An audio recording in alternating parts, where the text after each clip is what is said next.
Book 1, Part 1, Chapter number 3 His Birth. To Shuddhodhan was born Siddharth Gautam, and this was the manner of Gautam's birth.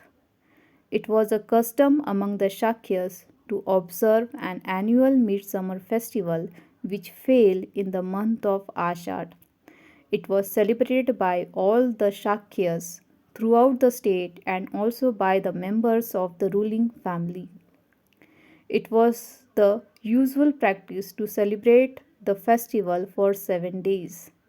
On one occasion, Mahamaya decided to observe the festival with gaiety, with splendor, with flowers, with perfume, but without drinking intoxicants.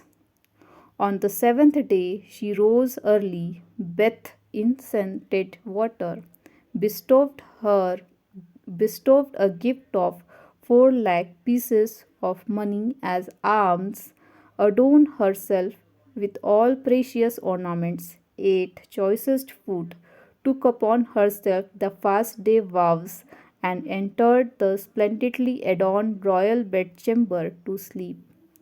That night, Shuddhodhan and Mahamaya came together, and Mahamaya conceived. Lying on the royal bed, she fell asleep. While asleep, she had a dream. In her dreams, she saw that the 4 world guardians raised her as she was sleeping on her bed and carried her to the tableland of the Himalayas, placed her under a great sal tree, and stood on one side. The wives of the 4 world guardians then approached and took her to the lake Mansarovar. They bathed her, robed her in a dress, anointed her with perfumes, and decked her with flowers in a manner fit to meet some divinity.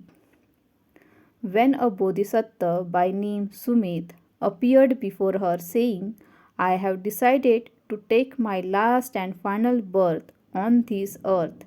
Will you consent to be my mother? She said, Yes, with great pleasure. At this moment, Mahamaya awoke. Next morning, Mahamaya told her dream to Shuddhodhan. Not knowing how to interpret the dream, Shuddhodhan summoned 8 Brahmins who were most famous in divination. They were Ram, Dagga, Lakhan, Manti, Yanna, Suyam, Subhog, and Sudatta, and prepared for them a befitting reception. He caused the ground to be strewn with festive flowers and prepared high seats for them. He filled the bowls of the Brahmins with gold and silver and fed them on cooked ghee, honey, sugar, and excellent rice and milk. He also gave them other gifts such as new clothes and tawny cows. When the Brahmins were propitiated, Shuddhodhan related to them the dream Mahamaya had and said, Tell me what it means.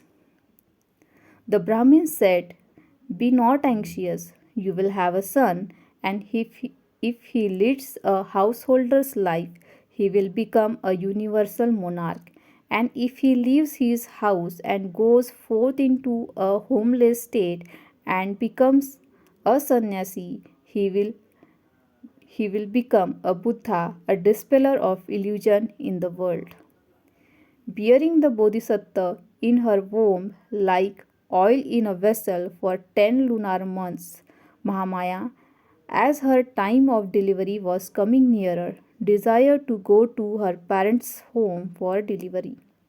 Addressing her husband, she said, I wish to go to Devdaha, the city of my father. Thou knowest that thy wishes will be done, replied Shuddhodhan.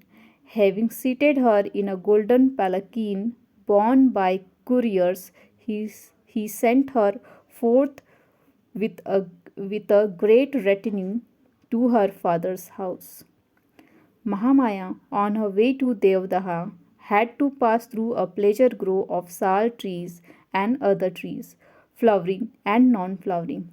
It was known as Lumbini Grove. As the palanquin was passing through it, the whole Lumbini Grove seemed like the heavenly Kitalat Grove or like a banqueting pavilion adorned for a mighty king. From the roots to the tips of the branches, the trees were loaded with fruits, flowers, and numberless bees of the fine colors, uttering curious sounds, and flocks of various kinds of birds singing sweet melodies. Witnessing the scene, there arose a desire in the heart of Mahamaya for halting and sporting therein for a while. Accordingly, she told the couriers to take her in the Sal grove and wait there. Mahamaya alighted from her palanquin and walked up to the foot of a royal sal tree. A pleasant wind, not too strong, was blowing, and boughs of the trees were heaving up and down, and Mahamaya felt like catching one of them. Luckily, one of the boughs heaved down sufficiently low to enable her to catch it. So she rose on her toes and caught the boat. Immediately she was lifted up by its upward movement, and being shaken, she felt the pangs of childbirth. While holding the branch of the sal tree, she was delivered of a son in a standing position. The child was born in the year 563 BC on the Vaishak Purnima day. Shuddhodhan and Mahamaya were married for a long time, but they had no issue.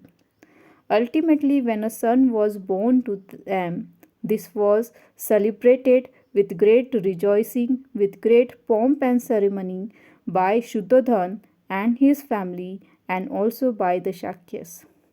At the time of the birth of the child, it was turn of Shuddhodhan to be the ruler of Kapilvastu, and as such was in the enjoyment of the title of Raja. Naturally, the boy was called Prince.